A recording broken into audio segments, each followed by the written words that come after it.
pour les faire, juste histoire de les freiner. Ils s'en prennent pas aux patrons millionnaires, trop précieux pour notre société. C'est fou comme ils sont protégés, tous nos riches et nos puissants. Y'a pas à lire, ça peut aider, d'être l'un des présidents. Chers camarades, chers lecteurs, chers citoyens, consommateurs, le réveil a sonné l'heure, remettre à zéro les compteurs. Tant qu'il y a de la lutte, il y a de l'espoir, tant qu'il y a de la vie, il y a du combat. Tant qu'on se bat, c'est qu'on est debout, tant qu'on ne marchera pas, la rage de main écoute dans le domaine. Maintenant tu sais pourquoi on se bat, un autre monde on n'a pas le choix, Antoine du Mans. On lâche rien, on lâche rien, on lâche rien, on lâche rien, on lâche rien, on lâche rien, on lâche rien.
Stop, 3, 2, 1, c'est parti.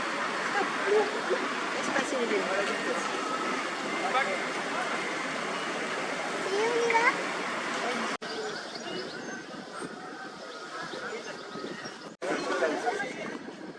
Non, je viens d'acheter le vélo, mais je garde.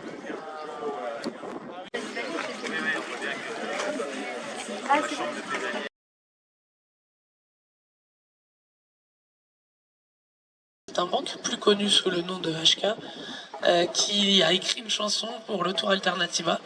Et donc on a commencé à prendre l'habitude de la passer tous les soirs parce que c'est un moment sympa qu'on peut partager ensemble.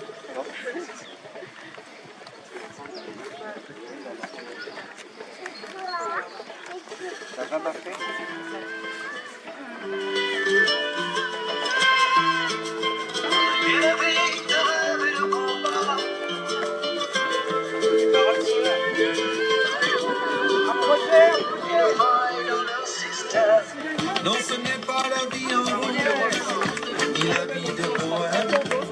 C'est un combat qu'on te propose, au nom de tous les gens qu'on aime, pour la terre et le vivant, en vécant l'air du temps, faisant face aux vents et viens, fidèles à nos rêves d'enfants. Une vie de rêve et de combat, la terre ton seul emblème, ni terroriste ni en la loi. Dans leur système, une vie de rêve et de combat, au nom de tous les gens qu'on aime, ni consommateurs ni soldats, une faille dans leur système.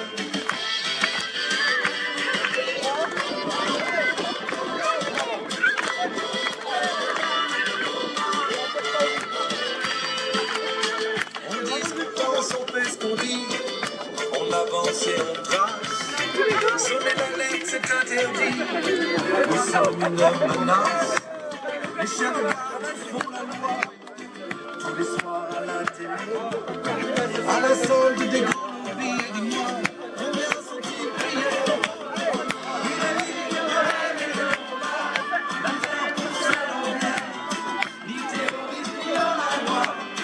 Une faille dans leur système. Une vie de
nuit tranquille de nos travaux, quand nous montions dans nos barques, lorsque nous pêchions dans le lac, heureux. Ils veulent construire un barrage là-haut, là-haut, c'est la vallée qu'ils saccagent, là-haut, ils inonderont nos villages et ils nous mettront dans des cages, là-haut, comme des corbeaux. Nous devons les empêcher, là-haut, là-haut, de détruire nos foyers, si beau, tous les humains vont s'armer, la terre va les aider.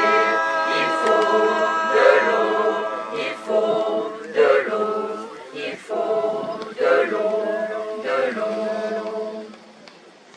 Ils nous montrent des contrats, c'est tout, qui leur donnent tous les droits sur nous. Ils veulent nous rayer du temps et puis du monde des vivants pour de l'argent. Que ferions-nous dans leur vie?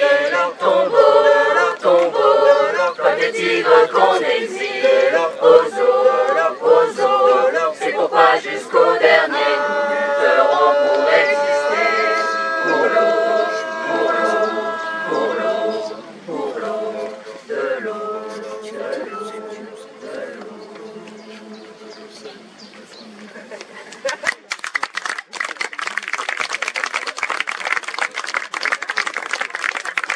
Donc 3 idées clés par rapport aux alternatives.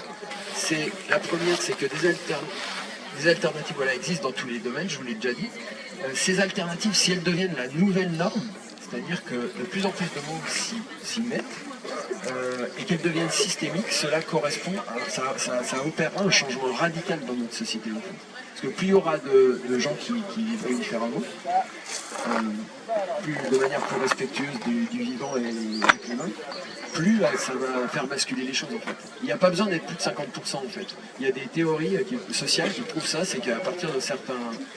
Peut-être, alors je ne veux pas vous dire de bêtises, mais à partir d'un pourcentage, il suffit de peu de gens, d'un pourcentage d'entraînement relatif, il n'y a pas besoin que ce soit 51% des gens, pour entraîner le reste de la société. Permettre de construire une société plus juste et plus désirable, et dans laquelle on peut potentiellement être plus heureux que la société consumériste actuelle. Donc, au niveau de l'énergie, sur le thème de l'énergie, Alternativa s'inspire des scénarios de Megawatt. Je ne sais pas si vous en avez dit. Megawatt, c'est un ensemble de scientifiques qui s'étaient mis ensemble il y a quelques années pour réaliser des scénarios de transition énergétique. Enfin, imaginer des scénarios de transition énergétique en France de manière réaliste, hein, bien sûr, qui sont sourcés et réalistes. Et ça reposait sur 3 piliers.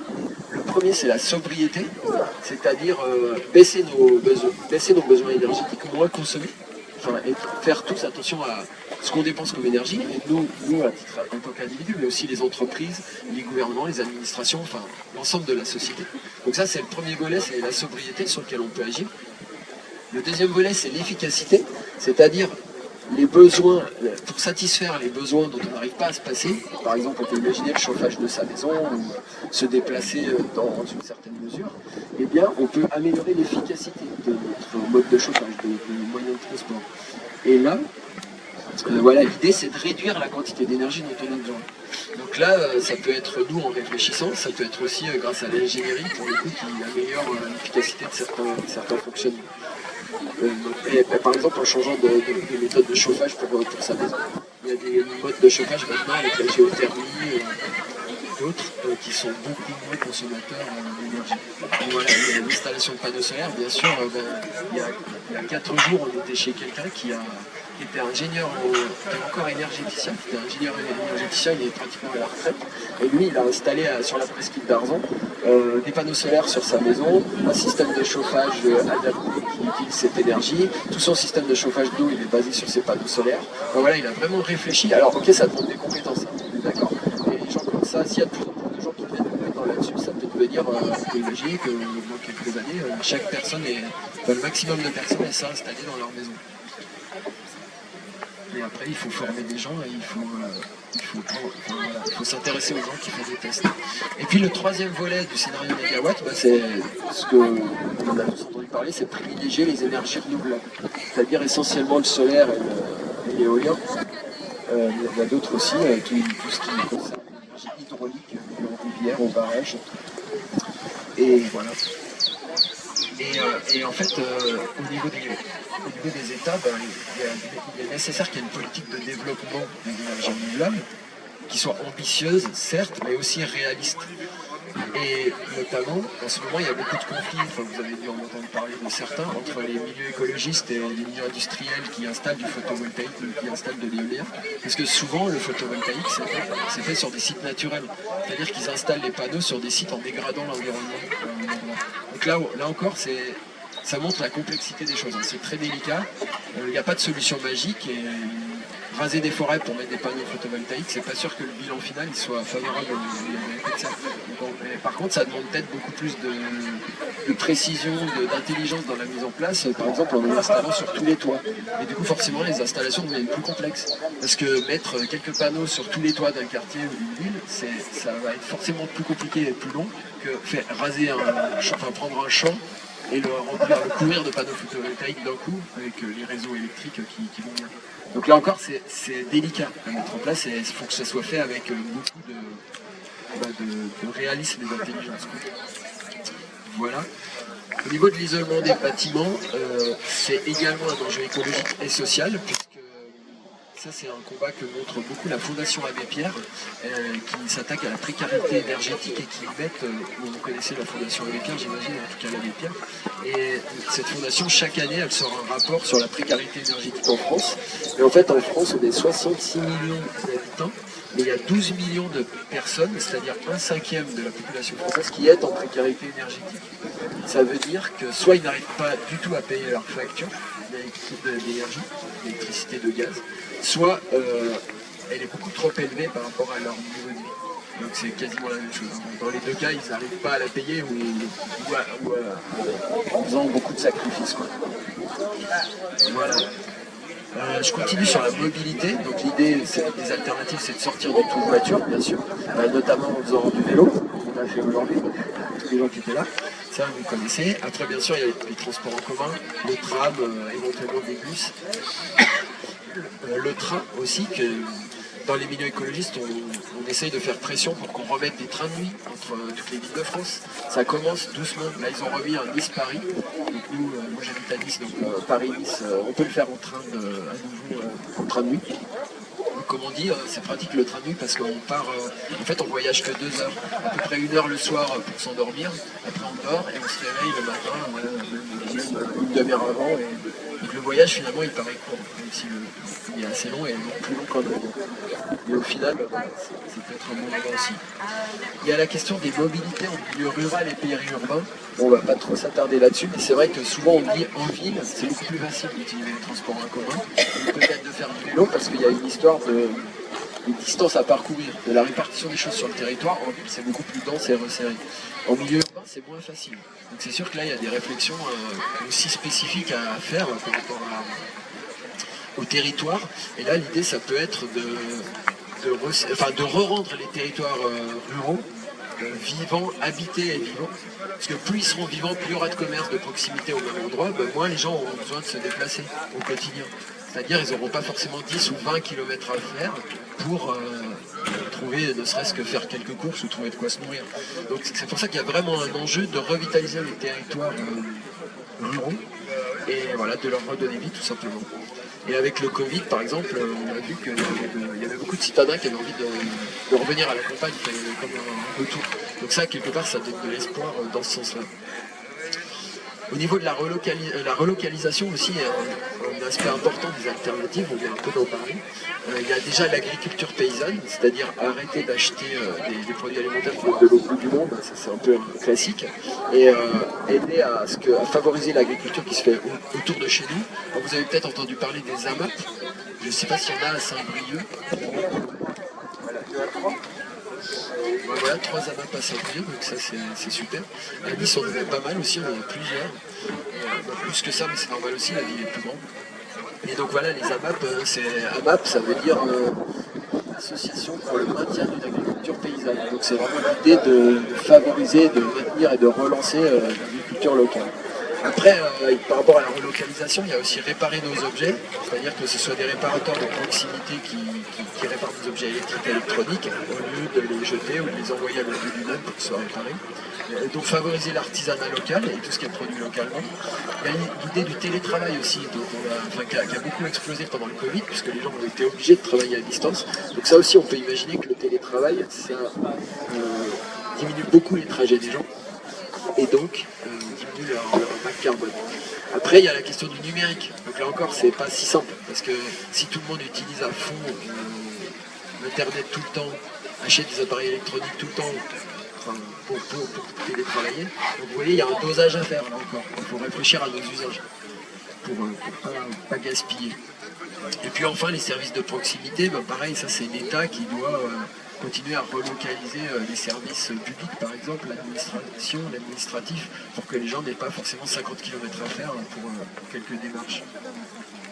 Oui, malheureusement, oui, c'est plus loin. Il y a des gens qui font en 400 km sur route, tout le temps du médicaux, ils font 400 km chez personne. Moi, par exemple, je suis personne, je suis à Brest, je n'ai pas le choix.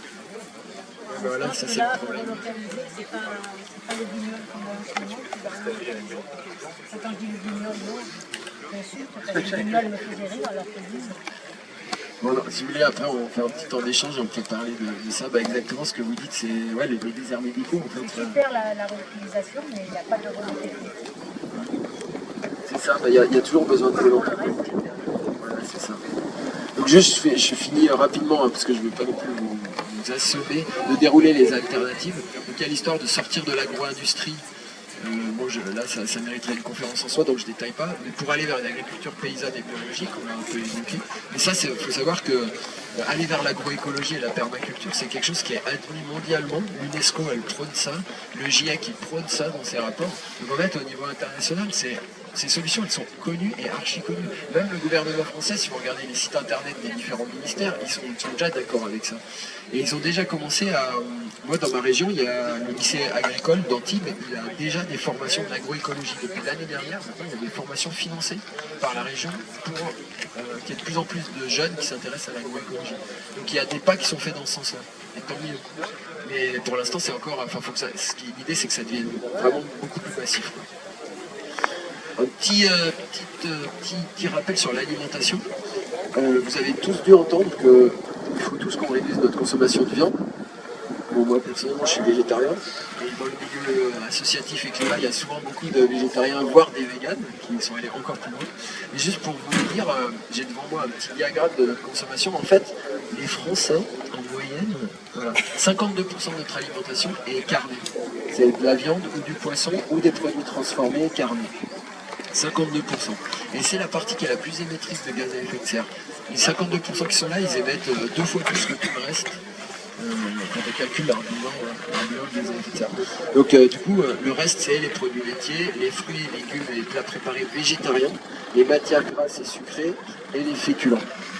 Et légumes secs. Donc en fait, l'idée c'est vraiment de réduire la part de la viande qui est très émettrice de gaz à effet de serre pour se tourner vers le reste. Donc ça c'est pareil, ça mérite un approfondissement. Vous avez peut-être déjà lu et entendu sur ce sujet, voire essayer d'alternative. Donc comme vous le disiez tout à l'heure, madame, c'est qu'en fait on voit que il ne s'agit pas seulement, diminuer les gaz à effet de serre, en fait c'est un défi politique.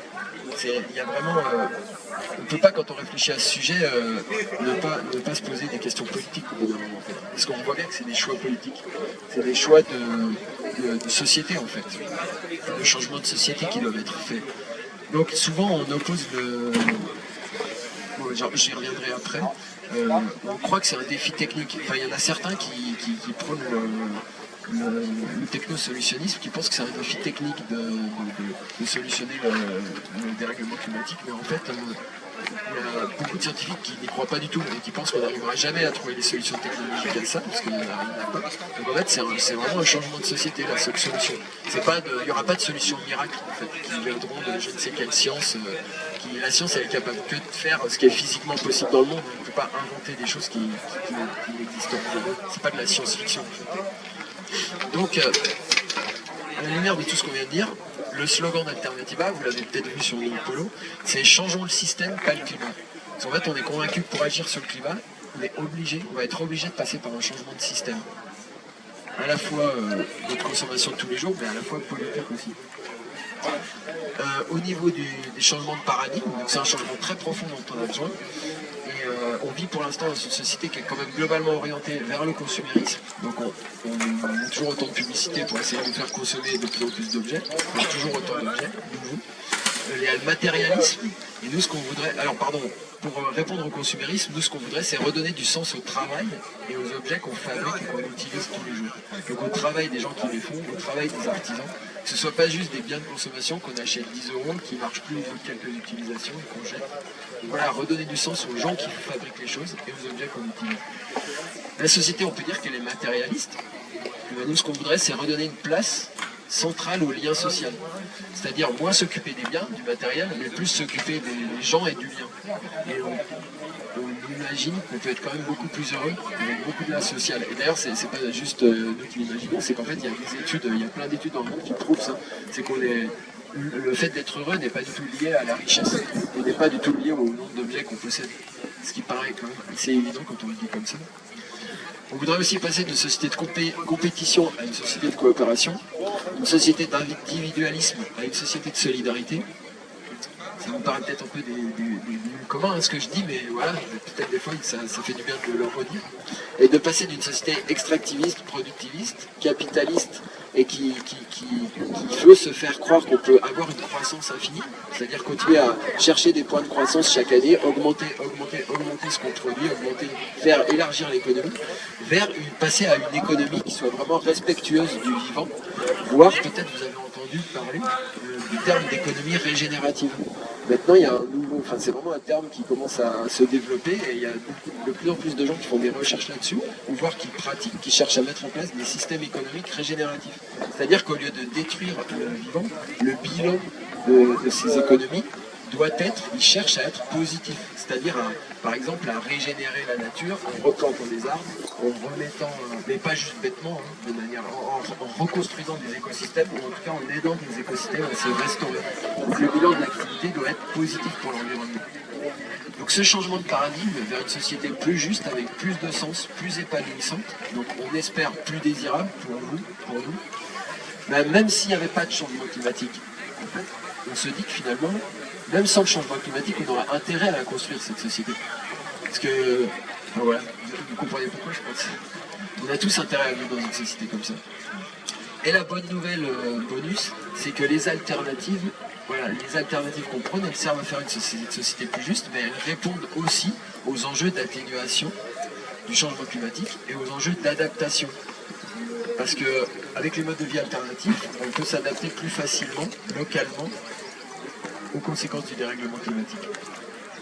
Alors, si ces alternatives existent, on peut se poser la question, mais c'est connu, il y en a plein sur le territoire français, il y en a plein en Europe, il y en a plein dans le monde entier. Qu'est-ce qu'on attend pour les mettre en place plus massivement? Qu'est-ce qu'on attend, ou qu'est-ce qu'on a envie de dire le gouvernement, mais parce qu'on a tendance à souvent attendre les choses du gouvernement. En fait, est-ce qu'on ne peut pas plutôt les mettre en place nous-mêmes? Et en fait, Alternativa, c'est un mouvement citoyen qui n'attend pas que le changement vienne d'en haut, et qui encourage les gens à ne pas attendre que le changement vienne d'en haut. Pardon, excusez-moi. Voilà. Donc l'idée, c'est vraiment de tous nous y mettre, de travailler ensemble, de coopérer ensemble, de discuter, de refaire du lien. Et plus on discute, plus on échange, plus il y a des projets nouveaux qui naissent, il y a des envies des uns et des autres qui se partagent, et qui fait qu'on monte vraiment en énergie, et on monte en envie de faire, et l'action vient tout naturellement en fait. Et on le constate, je ne sais pas si vous faites partie de l'association, mais c'est souvent comme ça que ça se passe dans les associations. Quand on se met ensemble, et qu'on va dans la même direction, il peut se passer des choses formidables, et on arrive à se dépasser, à faire des choses qu'on n'imaginait pas. Donc j'en arrive à la partie 3, la stratégie générale. Concrètement, quelles actions concrètes on peut imaginer de faire sur le territoire? Donc au niveau d'Alternativa avec Camp 21, on veut agir sur 4 axes. Premièrement, transformer les territoires, c'est-à-dire faire changer d'échelle les alternatives. Excusez-moi. On est un peu malade avec le tour, on trouve froid. Voilà. Comme on change de logement tous les jours, c'est un peu dur. Donc vraiment, une des 3 idées principales du Tour Alternativa, c'est de faire changer d'échelle des alternatives. C'est pour ça qu'on va d'alternative en alternative. La deuxième idée d'Alternativa et ANV COP21, c'est de résister, de s'opposer et de bloquer les projets climaticides. Et ça, Alternativa et ANV COP21, c'est un peu les deux jambes du même combat. C'est-à-dire qu'Alternativa, c'est plutôt l'association qui propose et qui encourage les alternatives et qui fait du lien. Et ANV COP21, c'est la deuxième jambe, parce qu'on marche mieux avec deux jambes. ANV COP21, donc c'est les drapeaux jaunes, Alternativa, c'est les drapeaux verts, en gros. Et ANV COP21, c'est la partie qui s'oppose et qui cherche à bloquer les projets climaticides. Et l'idée, c'est que dans les deux cas, dans la partie alternative transformation et dans la partie résistance, on a envie de mobiliser vers un mouvement de masse. Je crois que je parle trop. Du coup, l'idée, c'est vraiment la massification. On espère attirer de plus en plus de gens vers les alternatives et vers la résistance. Et pour cela, c'est le quatrième axe, on a besoin en fait de s'organiser tous ensemble. Parce qu'on n'y arrive pas. Si on est tout seul dans notre coin, ça devient compliqué de résister à des projets. Par exemple, on vient de le voir, nous, il y a quelques jours qu'on vient de passer avec le tour. Vous avez peut-être entendu qu'on est parti demain, le 2 juin. Pardon. On est déjà allé dans des territoires, il y en a qui sont organisés sur des luttes locales, enfin on a vu différents niveaux d'organisation. Il y en a qui sont au début de combat et qui ne savent pas trop comment faire. Il y a notamment, c'était avant-hier, on était en combat contre, vers Glomel, pardon c'était hier soir, vers Glomel. Ils luttent contre de l'extraction minière. Il y a une mine là-bas d'andalousite. Je ne sais pas si vous connaissez ce composé. Enfin, c'est juste pour vous donner un exemple illustré. En fait, c'est une mine qui produit 20% de l'andalousite mondiale. C'est ici en Bretagne. L'andalousite, c'est un matériau réfractaire, une sorte de minéral réfractaire qui a des spécificités physiques par rapport à elle résiste aux très grandes chaleurs et aux montées en température très rapides et très fortes. Du coup, c'est utilisé pour faire des boucliers thermiques. Par exemple, les boucliers thermiques des navettes spatiales, ou des fusées, ou des missiles. Mais ça, on communique moins dessus. Voilà. Merci, l'équipe. Vous avez dû m'entendre tousser. Merci. Vous voyez, on essaye de collaborer chez Alternativa et d'être attentifs les uns aux autres. Voilà. Donc là, le quatrième axe, pardon, j'en étais sur mon exemple. Donc, Glomel, c'était une lutte où ils ne sont pas encore très organisés. Enfin, c'est pas vrai. Il y a plusieurs associations qui collaborent. Pour l'instant, ils ne sont pas très organisés pour faire des actions sur le terrain de blocage. Pour l'instant, il y en a qui ont envie d'y aller, de passer par-dessus les barrières, mais qui ne savent pas trop quoi faire encore. Mais par contre, il y a d'autres assos qui attaquent déjà juridiquement depuis quelques années l'entreprise et qui l'embêtent vraiment.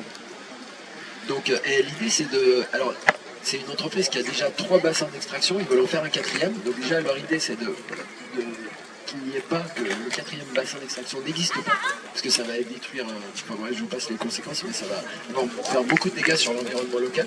Et il y a déjà énormément de pollution grâce aux 3 bassins qui existent déjà, et ça pollue les cours d'eau autour, et ça pollue les sources. Il y a une 50aine de sources qui ont été bloquées à cause de cette carrière. Enfin, c'est une mine qui ressemble à une carrière, puisque c'est à ciel ouvert et c'est très étendu sur le territoire. Voilà, enfin, c'était juste un exemple, mais pour vous dire, même au sein de leur collectif, il y a plusieurs niveaux de résistance, mais on les a sentis hier pas encore organisés, ils ne savaient pas trop comment s'organiser, ils n'ont pas vraiment de stratégie. On a essayé de les encourager à faire ça, à se monter une stratégie et à s'organiser quand ils font des actions, à définir clairement l'objectif de chaque action, à définir des rôles entre eux, et voilà, à savoir ce que chacun fait, etc. etc. Enfin, moi, je ne veux pas vous faire une formation d'action non violente, mais c'est justement l'objet de la formation qui aura lieu demain à 19h, dont on parlait tout à l'heure, donc à Saint-Brieuc. Il y a 2 formateurs d'Alternativa qui vont rester faire une formation à l'action non violente et à la désobéissance civile demain. Donc voilà, on essaye derrière nous aussi de donner ces formations pour aider les réseaux, enfin les réseaux ou les associations à se structurer, à s'organiser. Je continue. Je vous détaille un tout petit peu je vous explique quelques leviers d'action d'Alternativa. Alternativa, ça existe depuis 11 ans et ça a été connu pour les villages des alternatives d'abord. Le premier très grand village des alternatives qui a été organisé, c'était au Pays Basque. Parce qu'il faut savoir que Alternativa, c'est né au Pays Basque.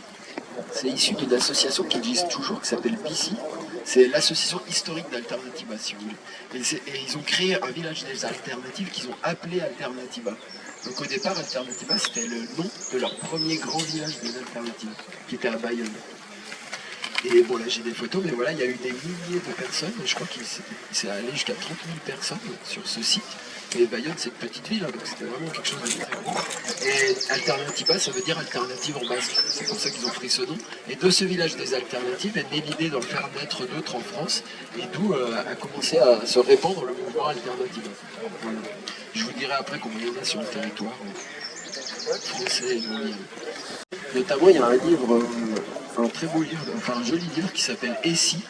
Donc l'idée de « Et si ?» avec un point d'interrogation. Et si il se passait ça? Et si on faisait ça?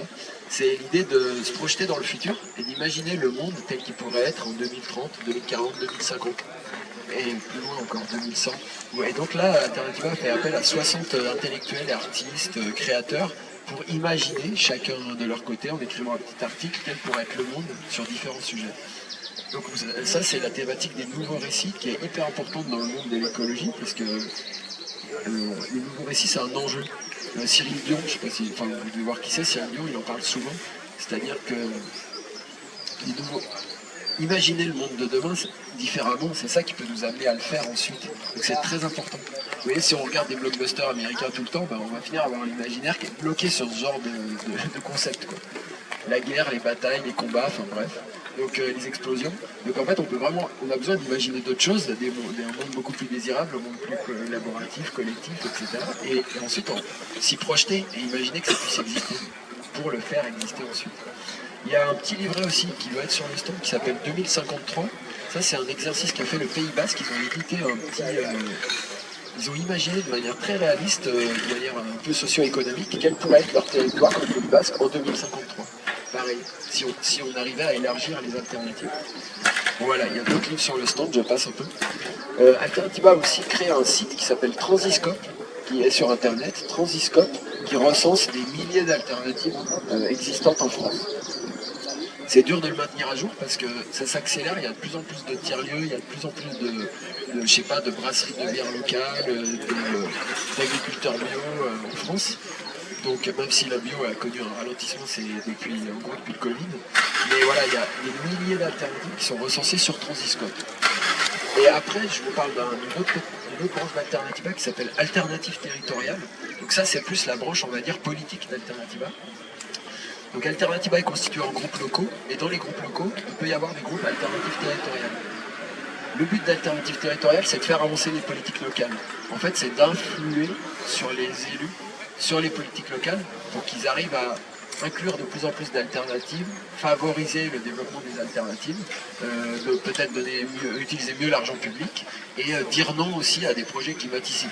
Ça, c'est aussi la partie difficile parce que les élus ils ont du mal à dire non à un projet d'installation de supermarché, à un agrandissement d'entreprise, à l'installation d'une zone logistique.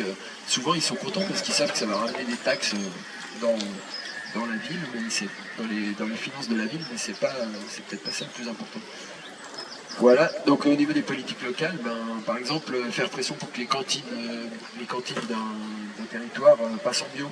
Et voilà, que la qualité de l'alimentation soit meilleure pour les enfants, que ce soit fait avec des produits locaux, que les cantines soient fournies par des agriculteurs locaux ou par des régies qui soient pilotées par les villes et qui salarient des agriculteurs. Des choses comme ça. Il y a des exemples sur le territoire français qui marchent et qui fonctionnent déjà. Voilà, j'arrête là. Un dernier petit truc par rapport aux alternatives territoriales, il y a un petit guide, on en parlait tout à l'heure, un petit guide Orange qui est disponible sur le stand, à prix libre, de ce que vous voulez si vous intéresse. C'est le petit guide des lois que personne ou presque ne respecte, et pourtant ce serait mieux si on les respectait. Parce qu'en fait, sur 5 thématiques, il y a qui sont sélectionnées dans le livre, qui sont, si je me rappelle, l'eau, l'alimentation, le logement, les transports et Je sais plus. Voilà, bah, vous l'avez là. L'eau, l'alimentation, le logement, les transports, et il y en a une dernière qui m'échappe, c'est l'énergie, je pense. Ouais, ça doit être ça. Et en fait, il y a des lois qui existent et qui sont déjà très intéressantes pour le climat et pour le lien social, mais qui ne sont pas respectées. Donc le but de ce guide, c'est de recentrer le combat d'alternatives territoriales sur ces thématiques-là. Et ça, c'est aussi encourager les groupes locaux ou les associations, quelles qu'elles soient, locales, à faire pression sur leurs élus pour faire respecter ces lois.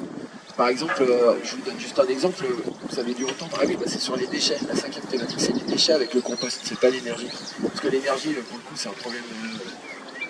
Enfin bref, il y a peut-être beaucoup de choses qui se jouent au niveau national, au niveau de l'énergie, et un peu moins au niveau local. Les déchets, le biocompost, les composts, vous avez dû entendre qu'au 1er janvier, dans toutes les villes de France, et nous tous les citoyens de France sont obligés de trier leurs déchets, de séparer donc les biodéchets du reste.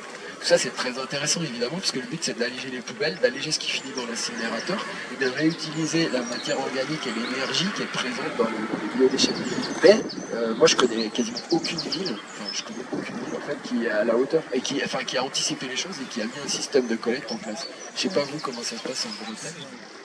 Ouais, c'est nul, ouais, voilà, c'est ce que j'aurais dit de Nice aussi, hein. Nous on est au niveau 0, quasiment. Enfin si, non pardon, à Nice, bon, je vous parle de ma ville parce que c'est ce que je connais, ils ont mis quelques composteurs dans quelques jardins publics.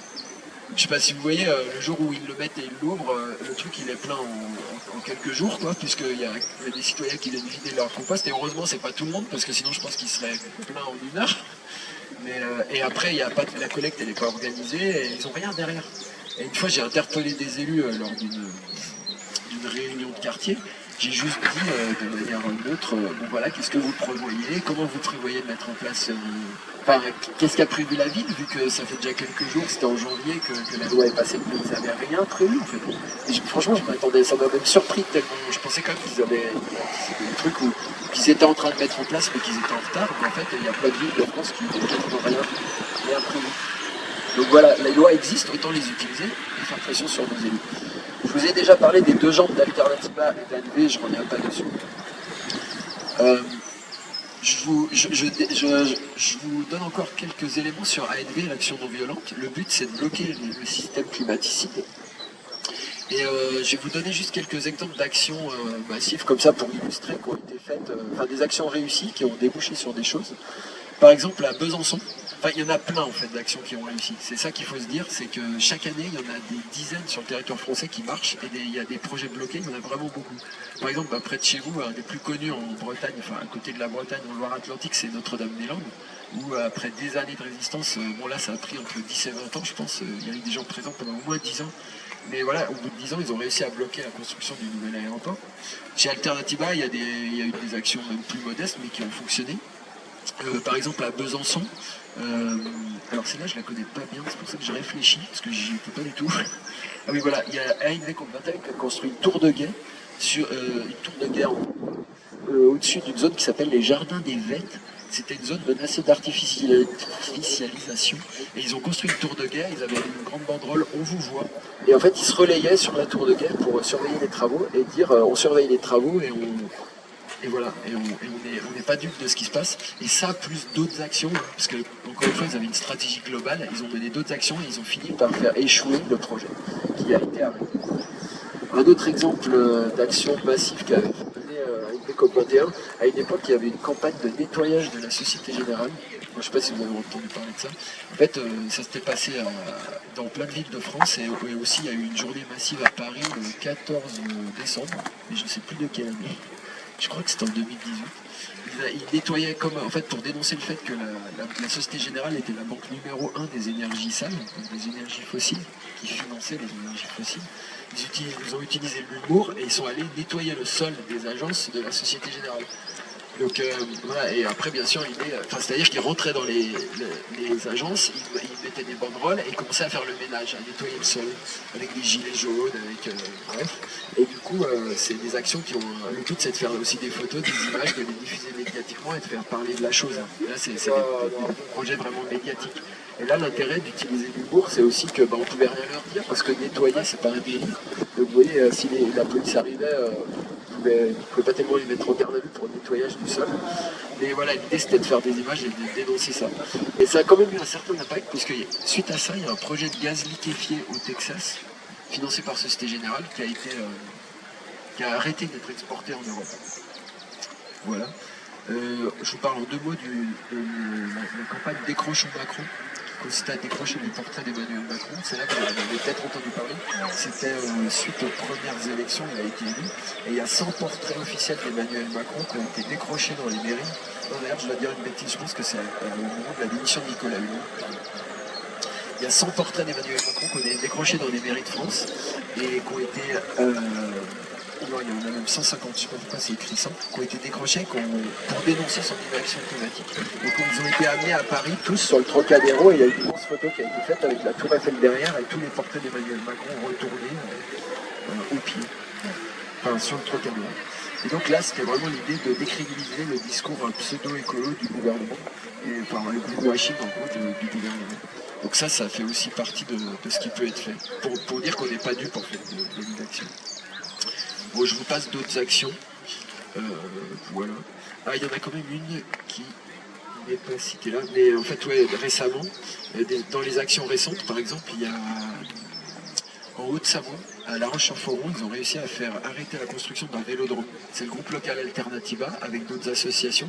Il y avait un projet de vélodrome dans une zone où il ne sert à rien.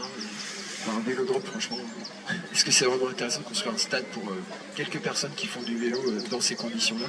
Donc le vélodrome, il était sur une zone naturelle, une zone humide, et le projet s'est arrêté suite à l'action des associations. Et un autre combat très récent d'avril 2024, donc il y a 2 mois, une zone humide a été sauvée de l'artificialisation près de Bayonne par BICI, l'association historique dont je vous parlais récemment. Et là, ils nous ont fait un débriefing en visio, conférence, et c'était vraiment impressionnant, parce qu'ils ont été hyper efficaces. Ils ont réussi à faire couler le projet en 4 mois, parce qu'ils ont été très intelligents sur les éléments clés qu'ils mettaient en avant, leur stratégie, et l'impact sur les élus. C'est-à-dire qu'ils ont fait pression directement sur les élus et ils ont fait en sorte que la position des élus par rapport à ce projet soit intenable. Ils ont réussi, parce qu'ils ont montré à la population que ça servait à rien en fait. Et ils ont retourné l'argument de l'emploi, parce que vous savez, souvent ces projets on dit ah oui non mais là on a besoin d'étendre, là c'était une extension d'entreprise de logistique, ah oui ben non ça va créer de l'emploi, il y avait 100 emplois supplémentaires qui pouvaient être faits. Mais en gros leur slogan c'était les emplois oui. Enfin, je le connais pas par cœur, mais en gros c'était les emplois, on veut les emplois et la préservation de la nature. C'est-à-dire on peut avoir les deux, c'est pas l'un contre l'autre. Et ce slogan ils l'ont tellement martelé qu'il est passé, il a été compris et repris dans l'opinion publique. Et les élus, au bout d'un moment, la position de détruire une zone naturelle n'était plus tenable. Du coup le truc il est tombé de lui-même. Ce qu'ils m'ont dit c'est les élus qui ont arrêté en fait, qui ont lâché eux-mêmes de soutenir le projet. Voilà. Je passe quelques autres trucs qui ont été faits. Ah oui, il y avait une action rigolote où il s'agissait de piquer des chaises il y a des chaises qui ont été prises dans plein d'agences de la BNP. Je ne sais pas si vous avez suivi ça. C'est raconté dans le doc. Il y avait peut-être Attaque aussi, ouais. Bah, je pense que c'est plusieurs organisations qui se sont mis ensemble de lutte sociale et écologiste. Ouais, ils ont pris des chaises dans plein d'agences de la BNP, surtout, enfin, dans plein de villes du territoire français. Et l'idée c'était de montrer, c'était contre l'évasion fiscale. Et attendez, j'essaie de me souvenir de... Mais je sais plus comment ils avaient tourné la chose. Mais en tout cas, c'était voilà, c'était pour dénoncer l'évasion fiscale, les chaises vides, je sais plus, l'évasion fiscale aux îles Caïmans de la BNP. Et ça a marché, puisque ça a beaucoup fait parler du sujet en tout cas.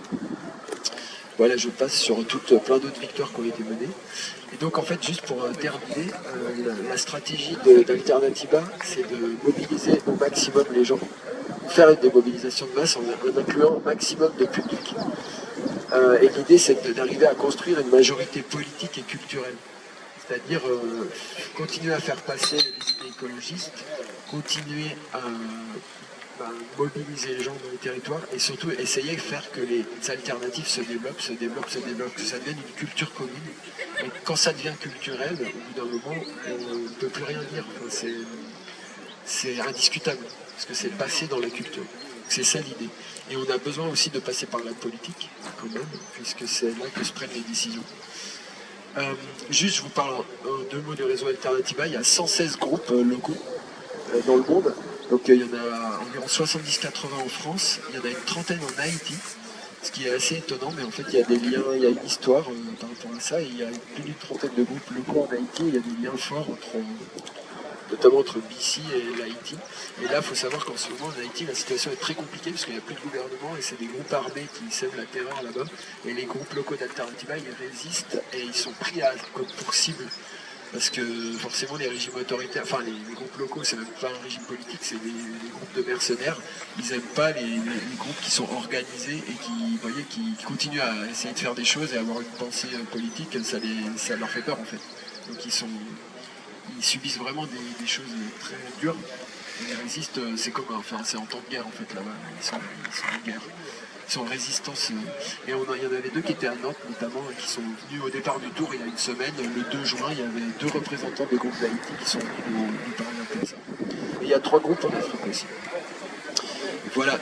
Une dernière action qu'Alternativa fait sur les territoires, c'est créer des alternatives bases, c'est-à-dire, on appelle ça les bases, c'est-à-dire de mettre en place des lieux dédiés à la transition écologique. Nous, on l'a fait à Nice. Je pense qu'à Nice, on a la plus petite base de France, parce que c'est 2 salles de 35 mètres carrés. Et il y en a qui sont très grandes, comme à Marseille, où ils ont un ensemble de au moins plus d'une dizaine de salles avec des ateliers, une zone de travail immense pour faire tout un tas de réparations ou de banderoles. Ils ont un endroit où on peut faire des concerts, ils ont un bar, ils ont etc., des salles de réunion. Donc il y a différentes tailles de bases. Les bases, si je me souviens, il y en a, je crois qu'il y en a 13 en ce moment en France. Ouais, voilà, il y a 13 bases qui existent et on espère en créer de plus en plus. Et les bases, ça a été lancé il n'y a pas longtemps, ça fait 3-4 ans seulement, donc on est déjà content, il y en a 13. Ça avance quoi. Où elles sont? En fait, en Bretagne, il n'y en a pas. Il y en a une à Nantes. La plus près et la plus proche. On aimerait bien que le groupe de Rennes en fasse une, parce que là, il y a notamment Léa qui est à Rennes, qui habite à Rennes, il y en a je crois 2 du territoire rennais. Mais voilà, après, il faut que les groupes locaux se motivent et arrivent à trouver une manière de... Dans les groupes locaux, justement, à part Nantes et Rennes, qu'est-ce qu'il y a comme groupes locaux? Oh, il y en a beaucoup. Presque toutes les grandes villes de France en ont. Oui, il y a Julie qui est là. Et Julie et je sais pas, à part Julie qui est de Saint-Brieuc, il y a plusieurs personnes du groupe local de Saint-Brieuc. Toi, t'es de Saint-Brieuc aussi? Ok. Et Saint-Brieuc, il y a un groupe local Alternativa, il y a Grenoble, Lyon. Enfin non, Lyon-Paris, c'est compliqué parce qu'ils ont changé récemment d'étiquette. Mais bon, c'est 2 groupes qui ont changé d'étiquette. Mais sinon, tous les autres, il y en a partout. Perpignan, moi je suis à Nice, il y a Marseille qui est très gros. Les plus gros groupes, c'est Marseille, Grenoble. Il y en a en Alsace, il y en a en Normandie, il y en a dans le sud-ouest de la France, il y en a beaucoup. Je crois à Villefranche-sur-Saône, il y en a en Haute-Savoie, il y en a beaucoup. Vous pouvez trouver ça sur Internet. Et puis là je vais terminer là-dessus, c'est que et maintenant on fait quoi? Alors nous on fait le tour Alternativa, mais vous pouvez participer, vous voyez comme on fait maintenant au tour Alternativa, et à des grands événements comme ça qui ont lieu. Il faut savoir qu'Alternativa aussi fait tous les ans des camps climat. Donc il y a quelques années, il y a eu un grand camp climat national, et là avec le Covid, on s'est mis à faire des camps climat régionaux. Donc il y a des camps climat régionaux. Nous on en a fait à Nice on en a fait un en région PACA ces dernières années, on en a fait presque chaque année en région PACA avec Marseille, Nice, Marseille, les villes de la région PACA se sont mis ensemble pour faire des camps climat. Donc ça c'est généralement des événements qui durent 2-3 jours l'été, un week-end prolongé, et qui un temps pendant lesquels on se rencontre, on échange, il y a des conférences sur tout un tas de thématiques liées à l'écologie avec des intervenants extérieurs, souvent très intéressants. Le but c'est de bouger autour de tout ça, et il y a des moments de co-création aussi, des ateliers pour imaginer des solutions ensemble. Voilà. j'ai quasiment fini. Merci beaucoup de votre attention. Une des dernières choses que je vous dis, c'est que je rappelle que demain, il y a une formation à l'action non violente à 19h. Voilà, à la salle, c'est quoi? La Serre. Voilà. La Serre, donc vous connaissez, moi je connais pas, mais c'est au centre de Saint-Brieuc. C'est à côté du cimetière Saint-Michel. D'accord, à côté du cimetière Saint-Michel. D'accord. Donc à la Serre, il y a cette formation, si ça vous intéresse. Ils seront ravis de partager leurs connaissances. Et voilà, que se passera-t-il ici prochainement? Ça, il faut demander au groupe local de Saint-Brieuc, qui, je sais pas, les actions qu'ils ont un peu de prévues, leur programme. On peut leur demander. Ce que je peux vous dire, c'est que si vous voulez rejoindre Alternativa ou d'autres associations, chez Alternativa, on a vraiment besoin de... Enfin, on est ravis d'accueillir des gens nouveaux, de leur parler de ce qu'on fait et de leur proposer de participer, même si c'est... Enfin, c'est du bénévolat, faire du bénévolat, mais même si c'est pour participer 1 heure de temps en temps, pour venir à une soirée, pour rencontrer les gens, et ça crée de l'émulation, ça crée de l'envie, et après, on peut imaginer participer à des projets toujours pour développer les alternatives sur le territoire, pour faire parler. Nous, à Nice, on organise beaucoup de conférences, de discussions, d'échanges, d'ateliers pour végétaliser son alimentation, d'ateliers d'écriture, de dessin. Enfin, vous voyez, c'est là aussi, on travaille aussi sur le côté culturel, autour de l'écologie. Voilà, et puis, c'est tout. Oui, je vous dis juste que le tour il va se terminer à Marseille du 4 au 6 octobre. Donc là on en est qu'au début. On est parti le 2 juin de Nantes, on est le 9 juin. Voilà, ça fait une semaine. Et ça se terminera à Marseille dans 4 mois, le 4 au 6 octobre. Donc vous êtes bienvenus à Marseille aussi pour faire la fête et suivre des conférences, etc. Pendant 3 jours à Marseille. L'événement il s'appelle la Cité des Possibles. Donc ça sera vraiment l'arrivée du tour, finalement. Voilà, vous pouvez aller voir sur le stand, discuter plus avec nous. Il y a aussi la possibilité de faire des dons à Alternativa. Je ne vais pas citer là-dessus, mais c'est vrai que comme tous les mouvements, on a besoin d'argent pour réaliser des projets. Pour le tour, par exemple, on a fait une collecte de 70 000 euros. L'objectif, c'était d'atteindre 70 000 euros. Une collecte qui a duré 2 mois. Je crois que c'était novembre, décembre. Elle s'est terminée fin décembre et on a atteint 79 000 euros. Donc on était contents et grâce à ça, on a pu faire le tour. Vous voyez les dons, même petits, même de quelques 10 euros, ils sont importants puisque c'est grâce à ça qu'on arrive à faire des projets comme ça. Et voilà, on rappelle qu'ensemble nous sommes une force immense. C'est pour ça qu'on appelle les gens qui le souhaitent à nous rejoindre. Nous ou d'autres associations climat. Je vous remercie de votre attention.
La mattina